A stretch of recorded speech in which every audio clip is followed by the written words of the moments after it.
Damn, do they even make these jerseys anymore? I don't think the Chargers are these colors anymore. I ain't seen this since 1989. What song is that? All right, y'all, let's get into it. Dana White, oh man, he has Israel Adesanya's back after that N-bomb tirade that they were calling that at UFC 290. So Dana White addressed the backlash that Israel received after that outburst on Saturday night. So Adesanya, who's not known for taking the high road, we shall say, right? And I love him for it sometimes because he keeps it real. Jumped into the cage to confront his rival, Dricus Du Plessis, all right, respect, after his TKO victory over Robert Whittaker, and unleashed all the N-bombs he knew, right? And he claimed that he's the real African fighter. He was mad at that because that's what my man Du Plessis has been saying. They're both from Africa. He's South African. So White was questioned about the incident in the post-fight presser and defended his middleweight champion. I'm going to give it to you raw. He said, he's black. Who gives a shit? I could care less. This is the fight business. Israel can say whatever he wants to say. Who gives a shit? Why are people bitching about that? Of course they are. Too fucking bad. All right, I'm sorry about the language, but hey, it's just a quote. So Du Plessis also offered a reaction, branding Adesanya a clown. He's behaving like a clown in there. That's not how a champion behaves. That's not all how a man behaves. He's behaving like a child. Conduct yourself like a champion. Boring. There's people looking up to you. Boring. And you're behaving like that. If that sells tickets, good for him. I'll sell tickets in my way. I'm a gentleman. I'm a man. And I'll behave like a man. Okay. Why I just said it was boring? Not because he's wrong. It's just that can't be your counter to what he's talking about. I hate when they just bring in the kids and bring in the role model stuff. Yeah, that's not how you're supposed to act.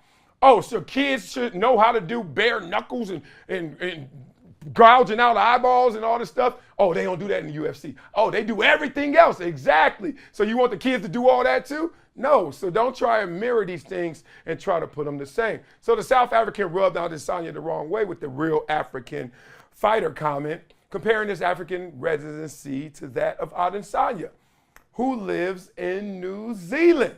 He left the borders, right?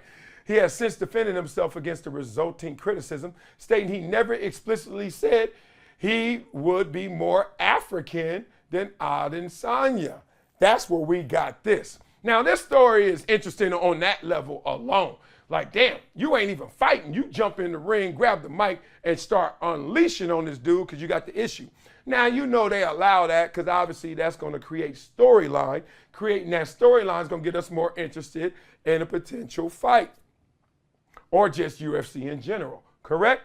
All right, here's the thing though. Y'all notice and witness Dana White putting that flag down right now? I mean, he put it deep in the dirt because he's like, look, we broadcast a brutal mainstream sport, but don't get it twisted. We ain't censoring anybody around here. Interesting, because it felt like at times before Dana White would cringe a little on certain comments, certain behaviors, but on this one, he's like, nah, we won't be censored.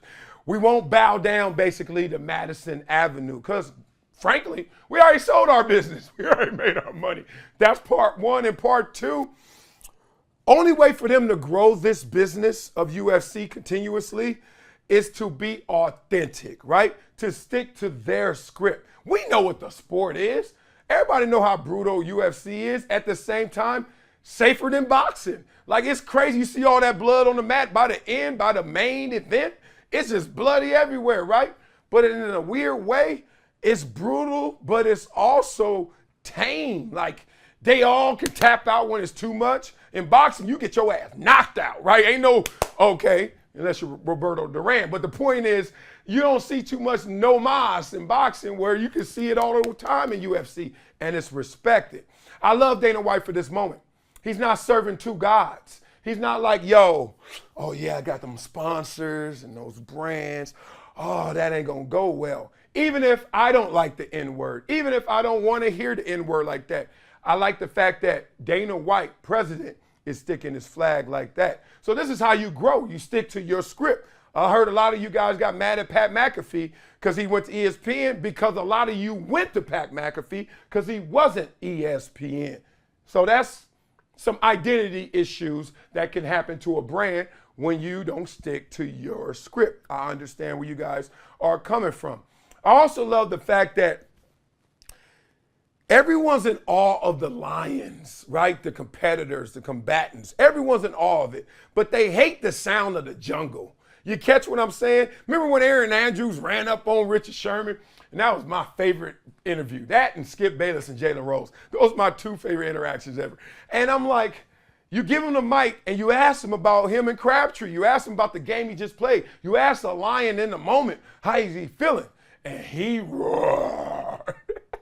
And that mic, and everybody was like, you were thinking all that? That's how you feel about him? Yeah, what do you think this is? So the emotional content, despite the wordplay, I understand. I'm not a fan of the N-word. You already know that. But what you gonna do? You gonna be out there and silence the jungle? You can't, man. That's how the game goes. So that was an intimate moment as well, full of great emotional content. So whoever doesn't like it, Dana's fine with it. And everyone he represents will fight. Literally, pun intended, for Dana White. The last little caveat of this is, it's interesting, the comfort or uncomfortable feelings that come from the N-word. I give it to you like this. Yesterday, we had a few friends over. We were playing pickleball, eating Mediterranean food. That's why my belly's so flat, because I'm over there eating that good lean meat, right?